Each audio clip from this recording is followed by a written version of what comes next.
back in action once again for the Daytona DMAX Championships. We're at our HQ in Milton Keynes, and it's going to be a really exciting battle in the interheats. It is just 8 points between the two title protagonists, Chris Alcock versus Bobby Trundley. 2 rounds still to go in the championship and all to play for. And here at Milton Keynes, in the cool, dry conditions, anything can happen. The Daytona DMAX 2018 Championships have taken a really interesting turn in the interheats category over the last couple of meetings, and with only 8 points between Chris Alcock and Bobby Trundley coming into the weekend, it has been very entertaining so far. Over the course of the 3 heats, we've had some very interesting results, including Bobby Trundley losing one of his overalls, basically, because he had a fuel burn issue. A splash of fuel hit him through the course of one of his wins earlier on in the day, and he's now had to swap overalls for the Daytona race suit. So now he's going to have a very interesting day at the office. He still scored, incredibly, 8 points more than Chris Alcock. So considering that Alcock had him by 8 points in the lead coming into this weekend, Bobby Trundley has now taken 8 points off him. So technically speaking, at this point in the championship, Bobby Trundley and Chris Alcock are dead level on points in the championship if it stays relatively like this. The biggest problem is that Chris Alcock from 4th on the grid has got to try, from 3rd on the grid, sorry, has got to try and fight his way through to join Bobby Trundley for the battle. So far, Spanners, we've seen Chris Alcock get close to Bobby Trundley's pace, but Bobby's been a little bit stronger. Bobby, he wears his heart on his sleeve. He leaves nothing at all on the track, and I'm just looking forward to this race. Well, he definitely needs to gain a bit of an advantage now. He was 8 points behind Chris Alcock coming into the weekend. He may well leave this weekend as the new championship leader with just 1 round to go. Here we go. Let's find out how it's all going to kick off at Milton Keynes. Green flag flies, and Bobby Trundley blasts into the lead. It's a terrible start for the rest of the field further back, and Chris Alcock has remained in 3rd position, though. So it is going to be Trundley from Genman, Alcock. Then it is... a very good battle behind. We've got James Wattis, I think, having made the jump on Joe Ellis. I couldn't quite see. Ellis has dropped 1 place behind Wattis, I think. So 6th position, that is Andy Spencer. Hackworth is trying to make light of Mike Coppin. But that is Lee Carey, who has ended up spinning on the entry to turn 5, but he's back safely on his way. Doing a quick bit of mathematics on the spreadsheet in front of us, that would put Bobby Trundley back in the lead of the championship by 10 points. So Bobby Trundley taking the victory with Alcock in 3rd would be absolutely magic heading to the last round of the championship. Bobby is in attack mode. Mike Coppin just sends one up the inside of, I think that was... Hackworth, yeah. It was a great move. It was a late dive down the inside. This is a good recovery drive from Mike Coppin. He's not had the best of afternoons so far. Yeah, he's had some awkward performances in the heats, but he's now fighting his way back into contention again in front of Hackworth, who took the victory in the Enduro earlier on, of course, in the heats. He's not had that same kind of luck. Trundley leading the way from Genman, Alcock, Wattis, Spencer, Coppin and Hackworth. Then it is Ellis, Carey, Purton, Linnett, Browning and Macefield, who has fallen to the back of the grid after a lap 1 incident by the look of it. He leads the way. Oh, look at how much aggression he's taking! That is amazing. Bobby Trundley is in full Colin McRae mode. Such a legend. Absolutely terrific as he just chucks the kart in and kicks it out sideways. Coppin's trying to make a move. A little bit of a jostle between the 2 karts, in particular Wattis and Spencer tagging, and Coppin and Hackworth trying to wrestle their way through as they've held each other up. So the 4th place battle has dropped right off the back.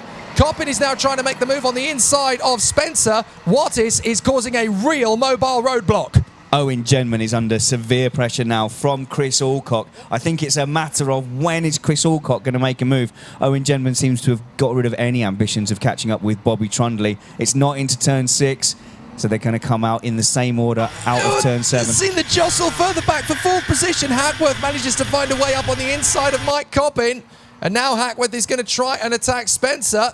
He may get a run off the exit of the turn, but Coppin is still sat in for a good opportunity. Ellis is just sat at the back of the queue, waiting for it all to settle out. But those guys battling away for 4th position have allowed the top 3, Trundley and then Genman and Alcock, to just disappear as Bobby Trundley continues to throw the kart through every apex. Alcock not close enough, getting really sideways around turn 9, so it's not going to be on this occasion. But he got really close out of the last corner last time, so let's see if he can get a decent run on Genman. He's really close. This is a good run, but it's a case of whether he has to lift through turn 1 and whether he can follow him through turns 2, 3 and 4. Could this be an opportunity to get up the inside of turn 4? looking to see if there's going to be a lunge. I thought there was going to be a late move for a second there. There was a twitch, but nothing yet. It is going to be a very interesting run to the finish line between these two, isn't it? Genman versus Alcock, because Chris Alcock would really need the place. Here he goes. Got the run. This is going to be a good lunge into the turn 6 right-hander. Can he get there on the exit? He's got the job done for now. Can Genman retaliate? No. Alcock into second position. Genman's going to try and get him back, but that definitely changes things. That gets some of the pressure off of Chris Alcock. So that's going to help him out a little bit. He's going to gain 4 more points, and that would take his tally to 101 for the weekend compared to 115 for Bobby Trundley, and that means there'll be 6 points between them going into the championship finale. So Alcock came into the weekend Alcock came into the weekend 8 points ahead of Trundley. Now it's going to be Trundley 6 ahead of Alcock. Meanwhile, Wattis still hanging on tight in front of Spencer for 4th position, then Hackworth, then Coppin, and Wattis is trying desperately to Hackworth in front of Spencer. They've tagged each other again. Here comes Hackworth for a move on the inside of Spencer, who tries to get the move on Wattis, and they are going to run very close together. Coppin may get the undercut on both Hackworth and Spencer. He just gets Hackworth. For a second there, I thought Coppin was going to have a go at Spencer as well, but he certainly lined himself up. Hackworth has lost now the chance to go at Spencer. I thought Spencer was going to have a go around the outside of Wattis on the final turn. Coppin has just pulled off a masterstroke move there on Hackworth just by being in the right place at the right time and getting great momentum off the final corner. So now Coppin challenging Spencer for 5th position. He may get an opportunity here. The 2nd position, Chris Alcock, having got past Owen Genman, is now disappearing into the distance. He's got a 1.84 compared to Genman on a 1.090. Onto the far side of the circuit, this 4th place battle continues. Wattis from Coppin now. He has got past Spencer. Out of sight of the cameras down at turn 8. Here's a look at how he did it, because he's got an onboard camera. He's going to make the move for 4th position immediately. We're going to show you that in a minute, because Coppin's gone through.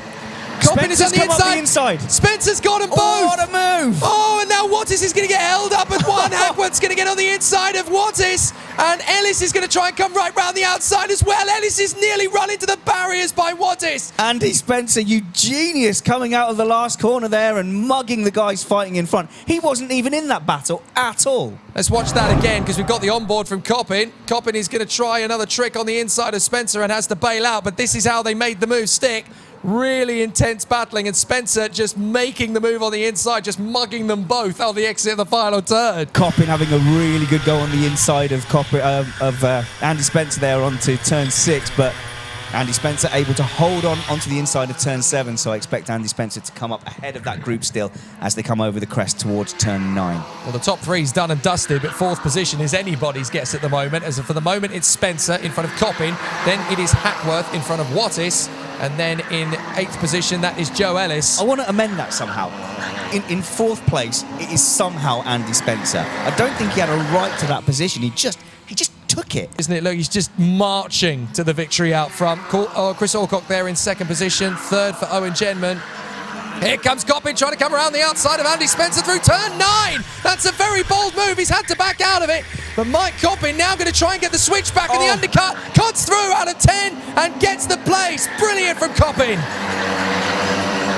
And now Hackworth is going to try and get the same move done on Andy Spencer just a corner later, which he has. So Hackworth into 5th. The problem is Spencer had to keep it flat on 9 to stop Coppin getting a nose ahead into turn 10, and he did well to defend, but as soon as Spencer hit the outside of turn 10, he lost all momentum, and at that point he was only going backwards. And now that Coppin's gone through, so too has Hackworth, and so too has Spencer. So Coppin, Hackworth and Spencer all getting through. Wattis almost undoing Joe Ellis there as they came through at the top of the hill.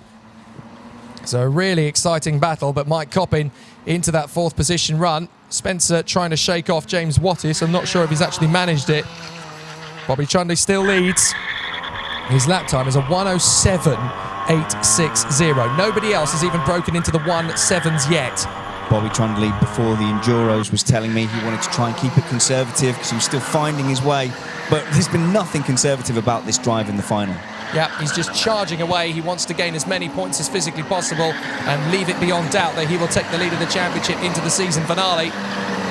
Alcock 2nd, Genman 3rd. Coppin's got some pressure now from Chris Hackworth. That's an 11-time Daytona DMAX champion on your 6th there, Mike. You're really going to have to pull it out of the bag. Hackworth's going to have another look. There is very little time left to settle this. I think at the end of this lap, we're going to go into the last one. Well, they know what happened last time they had a tussle coming out of the last corner. A wild Spencer appeared. Absolutely, and Spencer is still there in 6th position behind them, but he's, well, I say he's not quite close enough to challenge. We said that before, and he managed somehow to get himself into the right position to be up on the inside line. So here comes Trundley into turn 9. Just watch him throw the kart in. He's in his absolute element as he throws it through. He's drifting the kart. He's looking again. He's looking down at his left foot. Is there a problem with the brake pedal? That's not what he's doing. He's looking as far round the corner as he can on turn 10. Honestly, he is that on it at the moment. What about Coppin and Hackworth? Well, there's still nose to tail. Spencer is not giving up. There is still a chance that that could change hands for P4, but the podium is absolutely locked in if things remain as they are. But Hackworth has got just a few corners left to try and cope with Mike Coppin in P4.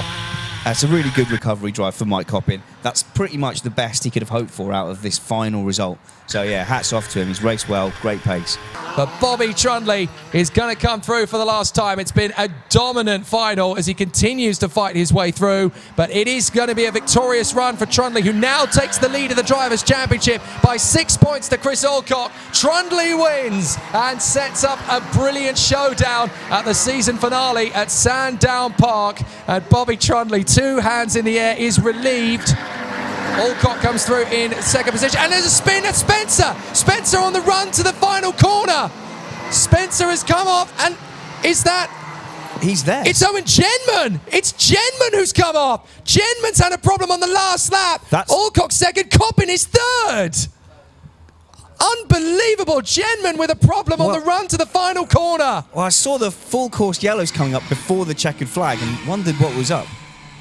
Well, Owen Genman crosses the line down in 11th position. Big problems for Owen Genman. Not sure what happened there, but Coppin is going to come through in 3rd position from Hackworth. You might want to apologise to Andy Spencer fans there. You give them all a heart attack on the final corner. I do apologise, yeah, but Coppin 3rd from Hackworth and Spencer in P5. Wattis is 6th from Ellis, Purton, Carey and Linnett. Genman down to 11th, robbed of a final podium there. James Browning and Alex Macefield. Good scrap. Ladies and gentlemen, give it up for your Interheats podium finishers, Mike Coppin, Chris Alcock, and your race winner, Bobby Trundley. So I'm here speaking to the man who is somehow in 3rd. I mean, did you finish any of the heats? How did you end up in 3rd? No, I honestly have no idea. Genman, I don't know where you are, but I'm sorry, mate. That's some seriously bad luck. Yeah. In the first heat, did you end up spinning on the warm-up lap?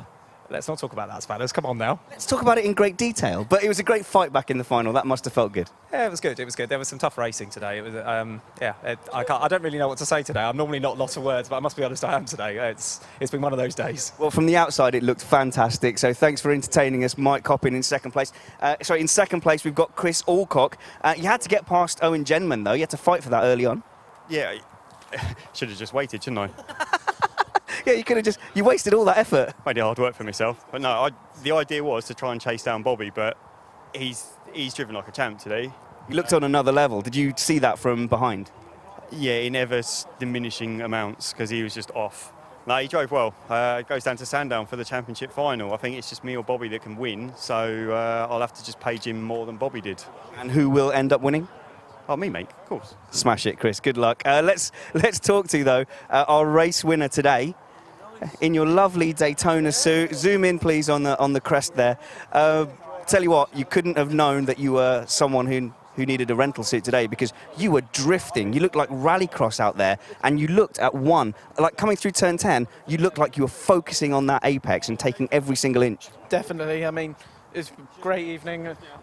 Just wish I could have had more of a race with Chris and all that, but it's how it is, really. I mean, I've got to be honest, I had a missile, but it's not all about the kart. Sometimes it's about the drive and not being rude to Chris and all that. He drove fantastically all throughout the day.